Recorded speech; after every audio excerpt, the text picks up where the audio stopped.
You. Finally. Alright, today I felt like talking about wrist crossbows, Mad Max style. Apropos of nothing, a chill, laid-back way. I mean, the whole scenario is pretty silly anyway in Mad Max. You know, humans turning into savages while fighting over limited resources. Pff, how far-fetched is that? Anyway, so rule of cool. That's where wrist crossbows fall under, right? Basically, they're modified pistol crossbows, which exist in the real world. And fairly compact crossbows existed in history too. Funnily enough, while I was preparing for this video, Todd actually uploaded a video that's quite relevant. I'm going to refer to that in this video, and of course I'm going to post a link to it in the description below. So what, or why rather, it's cool. That's really all the reason you need in fiction. Are there any practical reasons? Everything that applies to a pistol crossbow applies here as well. It's easier to carry and conceal or concealable at all compared to a full-size crossbow. The only difference is the wrist crossbow allows you to hold onto something at the same time. How relevant is that? Particularly considering that your wrist is going to be immobilized, not that much. Why does it have to be? Well, for one, you need to attach it to your forearm somehow, and unless you put it really far back, it's probably going to limit how far you can move your wrist, as it should, because if you're able to bend your wrist and move your hand upward, then you're also able to shoot yourself in the back of the hand. Not ideal. Okay, so there's some practical challenges. For one, how do you span the thing? Traditionally, with a weaker bow, you would put it on the ground and use both arms to draw the string back. You can use your back muscles to pull it up. There are belt hooks that you can use to lever your entire body more. You basically just, you hook it in, you just stand up. There are goat's foot levers, there are windlasses, a bunch of different tools to help you with that. What if it's strapped to your forearm? This is awfully weak. This is not like a bow where you can open your chest up and use your back muscles to extend. You're doing this little T-Rex thing. However, ingenuity goes a long way. There might be some clever mechanism you could come up with, maybe a mini craniquin or who knows what. Here's one example for a solution. That lever would definitely help a lot. If someone had told me about a self-cocking magazine-fed crossbow in the early 2010s or whatever, I would have probably been like, oh yeah, sure. But then the Slingshot channel made it work. Oh, come on, that wasn't so bad, for a pun. So I can't legally own compact pistol crossbows in Canada. I mean, of course, just think of the epidemic of assassin violence that would sweep the land if this was allowed. So the smallest thing we can have here is this. It's the Cold Steel Cheap Shot 130. It's pretty similar to the Adder. This is quite smart, you know, being able to simply use this integrated lever to grab the string and then pull it back to span it, and you're ready to go. You just gotta put a bolt on, start blasting. So these are pretty efficiently designed. They're of course not as powerful as the big ones like the Barnett Ghost that you might have seen in some of my videos, but for the size, it's pretty decent. Of course it's going to be limited because you have a smaller prod and you have a shorter power stroke. The distance between the end of the bolt or arrow and where the string rests, because that's the distance that it has to accelerate. If you want more power, you need a more rigid prod, which typically means it's larger too, although there are some intricate pulley systems that allow you to get away with a much more compact package. So let's consider just how much less powerful super compact crossbows are. In his video, Todd demonstrates a self-cocking historical crossbow design, and he compares the performance of a number of different crossbows. By the way, take note of how tiny those bolts are. Now, when you have that little draw weight and such a short power stroke, you just can't afford to use large, heavy bolts. They just wouldn't fly very far. Of course, the smallest crossbow has the lowest energy output of the bunch. It's also interesting to see the result from the goat's foot crossbow here, because I have one of those and tested it myself, and what I found was quite a bit lower, presumably because the string on my crossbow had stretched. That was before I had taken it off and twisted it to tighten it some more. That's a general issue with historical designs. Modern ones, as far as I know, don't lose any significant amount of power even without maintenance. Weapon Collector also made a video testing different pistol crossbows, which comes in quite handy here. This one is quite a classic model that has been around for a very long time. As you can see, the energy output is 5.8 foot-pounds or 7.86 joules.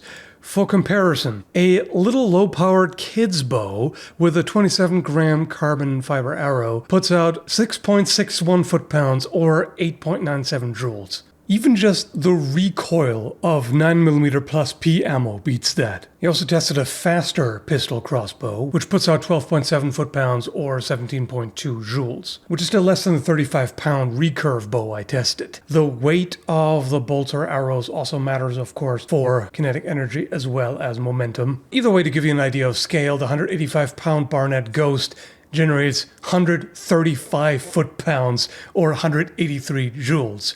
That's a little bit more. All right, but what about contact poison, I hear you say? Well, it would be an option, you know, just like with blowguns. You don't need a whole lot of impact. It basically just needs to pierce the skin, and there you go, you have an effect. It has other problems, of course, like, you know, the risk of self-poisoning or venoming, because usually it's poison when you swallow it, it's venom when it's injected, right? Anyway, but okay, let's assume you figured out some way to compensate for the low power. You know, maybe you have little rocket-propelled bolts, or again, they're dipped in something. Assuming that, there are still some other practical challenges. For one, if I pretend this is attached to my arm, right, how do I aim?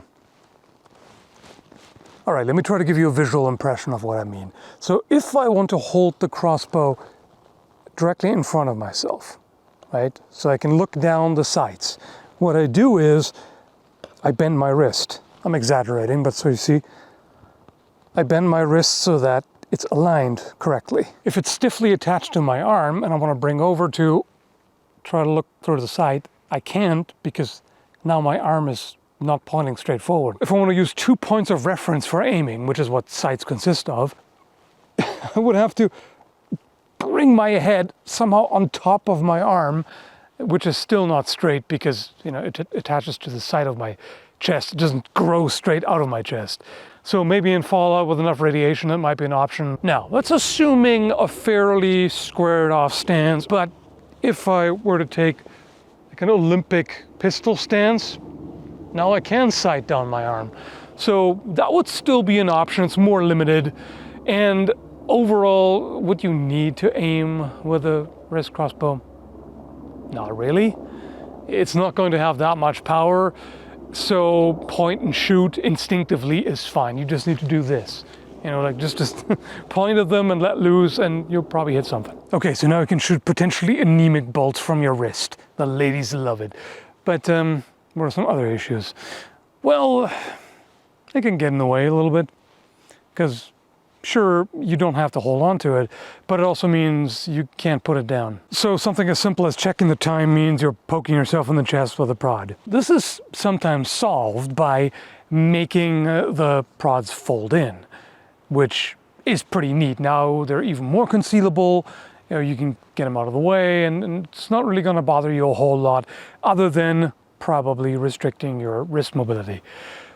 But that comes with a different kind of problem. We've already talked about how they're quite a bit weaker, and that's with one solid prod. This is one piece, all right? If you make it out 2 pieces, now each of them needs to be able to sustain the pressure. Normally it's distributed across the entire prod. Now it's concentrated on one spot here, because there needs to be some kind of lock, right? As they deploy, it needs to lock in, and now the lock needs to be able to sustain the kind of forces involved here. And of course, being foldable as opposed to one solid piece means it's kind of flimsy in comparison, or at least not as strong. There's more chance for something to fail. Weapon Collector actually also made a wrist-mounted crossbow, and he gets around the problem of cocking it by simply taking it off the arm. So it's attached to a bracer that he slips off his arm so that he can put it against his chest and span it with both hands. At which point, it's simpler to just hold it in hand, right? Looks pretty neat though, seeing it in action, so there's that. People are very inventive. Here's a wrist-mounted sling crossbow, which is quite intricately designed and easy to cock, as you can see. Doesn't even take that long, and it's more compact because you don't have the prod sticking out. It's even double shot. It seems to have a decent amount of power, obviously nowhere near as much as a full-size crossbow, but this doesn't look bad. And here's a more medieval looking take on the wrist bow. This is something they definitely could have made back in history if they wanted to. So as you can see, there's no shortage of crafty folks who come up with all kinds of ideas and interesting designs for this. Either way, the disadvantages apply to varying degrees. You can compensate for them and minimize them, but they're generally going to apply to some degree. So is it possible? Yes. Is it cool? Yes. Does it offer any benefits other than being cool? As I said, you get the ability to hold on to something else at the price of your wrist being immobilized. So I wouldn't even count that as a benefit. That's a give and take. Okay, and it is even more concealable than a pistol crossbow because you don't even have the handle to contend with. So it's a smaller package, or at least differently distributed package because you're adding the forearm mount. I mean, coolness is really important to some people. I get it. I too was once young. But there's some sacrifices to be made. It's not the most sound decision in terms of practicality. But fortunately, in fiction, that doesn't matter. I do like that wrist crossbows are a thing in Mad Max and Assassin's Creed and plenty of other scenarios. In fact, the whole mechanical weakness, who cares? The more folds out and transforms and everything, the more interesting it looks. So, yeah, nothing wrong with them in terms of lore, just in practical terms. In the boring-ass, mundane world that nobody asked to have to deal with. I mean, we gotta file tax returns. How much more mundane does it get? Anyway, hope you enjoyed this video. Thanks for watching, and take care.